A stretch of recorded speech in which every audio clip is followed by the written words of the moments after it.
आगे बढ़ रहे हैं। और ये संगठन हमारा 1955 में बना, तब से लेकर अब तक भारतीय मजदूर संघ नंबर 1 बना आ रहा है। इस नीति को लेकर हम आगे बढ़ रहे हैं। माननीय मंत्री जी, मैं अपनी बात बहुत शॉर्ट में रखूंगा, क्योंकि ये हमारी बहनें पूरे प्रदेश से आई हैं और इनके कुछ विषय हैं जो बहुत लंबे समय से लंबे चले आ रहे हैं। तो उन विषयों को लेकर मैं आपका ध्यान उन विषयों पर आकर्षित करना चाहता हूं। सम्मानजनक वृद्धि की जाए, आंगनबाड़ी कार्यकर्ताओं को राज्य कर्मचारी का दर्जा दिया जाए, पोषण ट्रैकर ऐप के संचालन हेतु मोबाइल रिचार्ज पर प्रति माह लगभग 350 व्यय करना पड़ रहा है, अतः मोबाइल रिचार्ज हेतु दिए जाने वाली धनराशि में वृद्धि की जाए। टेक होम राशन की खरीद एवं वितरण उत्तराखंड के स्थानीय मौसम के अनुरूप शुद्धता एवं गुणवत्ता सुनिश्चित करते हुए पूर्व की भांति माता समिति के माध्यम से कराया जाए, जिससे नैनीहालों तथा गर्भवती जाति महिलाओं को के पोषण की सही देखभाल हो सके। वर्तमान में तमिलनाडु एवं गुजरात से लाए जा रहे पोषाहार की गुणवत्ता अत्यंत निम्न स्तर की है, जिससे बच्चे ग्रहण नहीं कर पा रहे, जिससे सरकारी धन की हानि हो रही है। इससे पोषाहार को तत्काल रोक दिया जाए। उत्तराखंड में स्थानीय रूप से उत्पादित पौष्टिक खाद्य पदार्थों को ही बच्चों में वितरित किया जाए,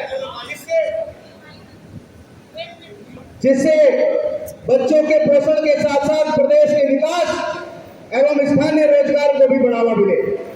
कुक्ड फूड की धनराशि 15 रुपए प्रति बच्चा प्रतिदिन किया जाए तथा आंगनबाड़ी निवेदन है कि जरूर इन विषयों को लेकर आप कुछ न कुछ घोषणाएं संगठन के माध्यम से होंगी। इन्हीं शब्दों के साथ मैं माननीय मंत्री जी का पुनः स्वागत करते हुए, पुनः आभार हुए, इतने व्यस्त समय में आपने हमें अपना समय दिया, उनका पूरा धन्यवाद देते हुए मैं सभी से अनुरोध करूंगा कि पुनः उनका तालियों से स्वागत किया जाए। माननीय पूरी ऊर्जा के साथ में आप सबका उद्घोष चाहूंगी।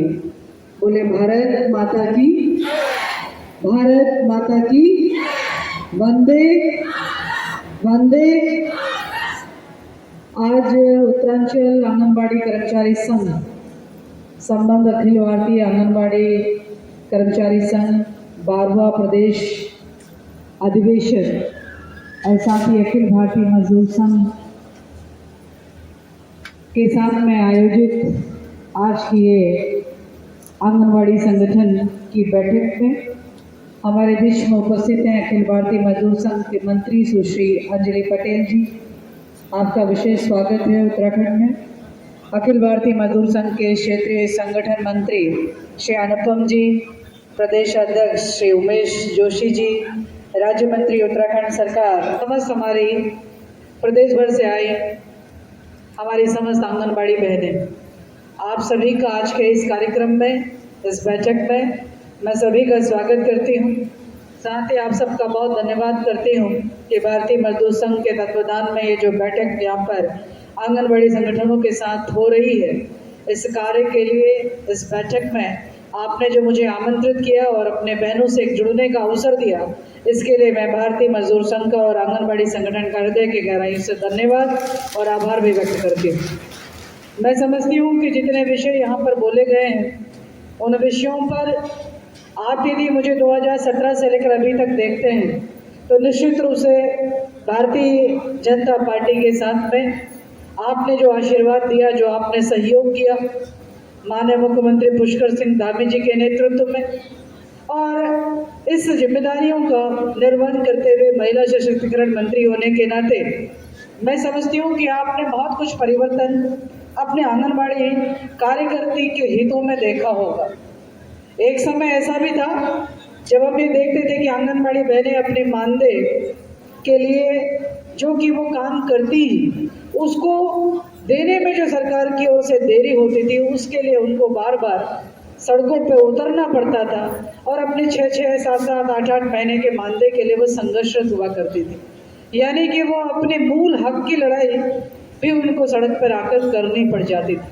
और एक समय ऐसा आप देख रहे हैं कि जहां अब आपको इस प्रकार के हक की लड़ाई लड़ने की आवश्यकता नहीं पड़ती, क्योंकि दामी जी के नेतृत्व में और प्रधानमंत्री मोदी जी के नेतृत्व में आंगनबाड़ी कार्यकर्तियों का मानदेय उनको समय पर मिल पाए और उनको चाहे वो राज्यांश हो केंद्रांश हो वो मिल पाए, उसको हम लोग सुनिश्चित कर रहे हैं।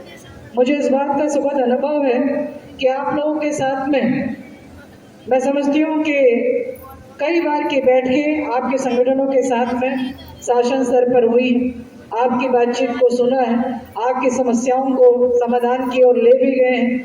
आपकी समस्याओं में बहुत पहले एक समस्या भी हुआ करती थी कि आंगनबाड़ी कार्यकर्तियों की पहचान कर पाना भी अन्य डिपार्टमेंट के द्वारा जो आपसे सहयोग तो लेना जानते हैं, लेकिन आपके पहचान के अभाव में, आपके परिचय के अभाव में आपके साथ में ठीक प्रकार का व्यवहार नहीं करते, ऐसी शिकायतें भी हमारे पास पहुंचती थी और उसका भी समाधान हुआ। मैं समझती हूँ कि आपकी एक मुख्य और मूल बात रहती है कि आंगनबाड़ी कार्यकर्ती बहनों का जो मानदेय है वह बढ़ना चाहिए और एक सम्मानजनक धनराशि प्राप्त होनी चाहिए। मैं समझती हूँ कि आपकी इस बात से मैं हमेशा से सहमत रही और हमेशा से सहमत रहने का परिणाम ये भी हुआ कि भारतीय जनता पार्टी की सरकार में दामी जी के नेतृत्व में पहली बार जो है हमारी आंगनबाड़ी बहनों की और सहायिकाओं की जो है वो मानदेय वृद्धि एक सम्मानजनक रूप में पहुंची और आज वो आंगनबाड़ी कार्यकर्ती 9,300 की धनराशि प्राप्त कर रही है और हमारी सहायिका भी धनराशि प्राप्त कर रही है। मैं ये मानती हूँ कि ये फुल स्टॉप नहीं है, अभी बहुत कुछ किया जाना है। यहाँ पे उदाहरण दिया गया मध्य प्रदेश का, यहाँ पे उदाहरण दिया गया और भी किसी अन्य बड़े राज्य का। निश्चित रूप से सब राज्यों के अपने अपने संसाधन होते हैं और अपने अपने संसाधनों में वो सारी चीज़ें वो डेवलपमेंट को करने का काम करते हैं। मैं आपको पूरा आश्वासन देती हूँ, पूरा विश्वास दिलाती हूँ कि आपके मानदेय बढ़ोतरी के लिए हम संकल्पबद्ध हैं और यकीन मान लीजिए कि भारतीय जनता पार्टी ने किया था और भारतीय जनता पार्टी की सरकार ही करेगी, ये मैं आपको गारंटी के साथ कहती हूँ। वो समय, वो दिन, वो दूर नहीं, वो घड़ी, वो दूर नहीं जब आपकी मानदेय वृद्धि, मैं समझती हूँ कि आप भी हो सकता है कि उत्तराखंड का उदाहरण अन्य राज्यों में देते हो कि उत्तराखंड जैसा देता है वैसे हमें यहाँ पे मिलना चाहिए और मुझे लगता है ऐसा दे भी रहे हो। ये तो वहाँ पे यदि हम आप यदि का आकलन करेंगे, क्योंकि जहाँ से आप ज़्यादा हैं वहाँ के आंकड़े यहाँ पर रखा नहीं गया, जहाँ से आप कम हैं वहाँ के आंकड़े यहाँ पर रखे गए हैं। वो स्वाभाविक है, वो डिमांड का एक तरीका होता है, वो समझ में आता है। लेकिन मैं मानती हूँ कि जो भी राज्य जितना भी दे रहा हो वो आप जितना काम कर रहे हो उसके सापेक्ष वो बहुत न्यूनतम होगा, ऐसा मेरा मानना है। जितना आपका परिश्रम है उस परिश्रम के मुकाबले मानदेय वर्ड बहुत छोटा हो जाता है। ये भाव बहुत बड़ा है, लेकिन सब चीज़ें निर्भर करती हैं आपके व्यक्तित्व पर और कोशिश वही है कि हम जिस ओर धीरे धीरे अग्रसर हो रहे हैं उस ओर हम जल्दी से आपकी भावनाओं के अनुरूप कार्य करते हुए आपके मान सम्मान में हम बढ़ोतरी करें। निश्चित रूप से वह कदम उठाया जाएगा। यहाँ पर यह भी बताने की आवश्यकता थी कि ये सरकार जो है ऐसी सरकार है 2017 से लेकर अभी तक में आंगनबाड़ी बहनें कहती रही कि हमें सुपरवाइजर बनाइए, सहायिकाओं को सुपरवाइजर बनाइए, ये कहती रही कि हमें हमारे जो है आंगनबाड़ी सहायिका को पहला मौका मिलना चाहिए आंगनबाड़ी कार्यकर्ती बनने के लिए। किसने किया? ये हमें ध्यान रखना चाहिए। ये करने वाली सरकार जो है वो आप ही की सरकार है और मुझे ये सौभाग्य प्राप्त हुआ 2017 और 2026 के मध्य में ये ऐतिहासिक आंगनबाड़ी कार्यकर्ती बनने का। यदि सहायिका आवेदन करती है तो उसको स्वतः ही वो आंगनबाड़ी कार्यकर्ती की जो पद है वो उसको प्राप्त होगा। आप में से न जाने कितने लोग जो है सुपरवाइजर बने। ये भी एक विषय आया था कि सुपरवाइजर बनाने हैं तो आप जो है आयोग के माध्यम से पेपर करा लीजिए। और मुझे पता था कि पेपर के माध्यम से यदि मैंने एग्जाम करा दिए तो हमारे बहनें उस पेपर में जो कि पूरा जीवन जो है वो सेवा में देते हुए हो गया, अब अध्ययन का समय और उतने कंपटीशन के समय में निश्चित रूप से जो है थोड़ा हो सकता है कि हम पिछड़ जाएं। उसके लिए हमने वरिष्ठता के आधार पर आंगनबाड़ी बहनों को सुपरवाइजर बनाया कि नहीं बनाया बताओ? तो आज न जाने कितनी आंगनबाड़ी बहनें समय के अनुसार ये रोस्टर बराबर बना हुआ है। इस रोस्टर के तहत आप लगातार आंगनबाड़ी कार्यकर्ती से सुपरवाइजर के पद पर सुशोभित हो रही है। हमने 1 वर्ष इसके रिटायरमेंट को रह गया, उनको भी हमने सुपरवाइजर बनाया। यही आपके आशीर्वाद से बनी आपकी सरकार की ये देन है कि आप काम करते हैं और इधर परिणाम निकलता है। ये निर्णय आपके हित में किए गए, ये निर्णय आपको समर्पित किए गए, ये निर्णय आपकी भावनाओं के अनुरूप किए गए, ये हमारी सरकार ने किया।